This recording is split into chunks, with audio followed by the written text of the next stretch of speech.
Ngayong 2025, hindi nagtatapos ang serbisyong resibo sa pagtugon sa mga reklamong sinusumbong sa aming tanggapan. Kasama ang GMA Action Center Team, social workers at PNP Anti-Cybercrime Group.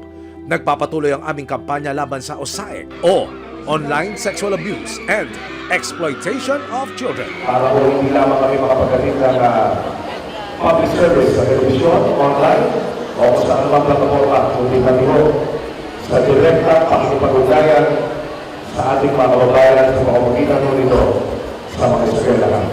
Sa pagbisita namin sa iba't ibang mga paaralan, pinaalalahanan ng resibo ang mga estudyante na maging maingat at mapanuri sa mga nakakausap online. Bakit pala tayo nagtipon-tipon sa araw na ito ngayon? At bakit natin pinag-uusapan ang online sexual abuse and exploitation against children? Meron bang nakakaalam?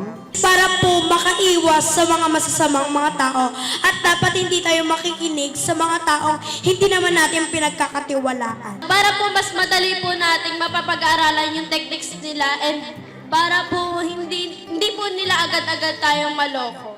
Sabay-sabay ding pinapanood sa mga mag-aaral ang 111 litrato, isang special report ng resibo tungkol sa most wanted online sex trafficker sa Pilipinas. Pinayuhan din ng PNP Anti-Cybercrime Group ang mga estudyante na magsumbong sa kanila oras na makaranas ng pang-aabuso online. Lahat ba may Facebook? Lagi kayong maging open sa inyong mga magulang. Magtanong kayo, magsabi kayo sa kanila, ano to? Bakit kaya ganito ang naging pag-uusap namin?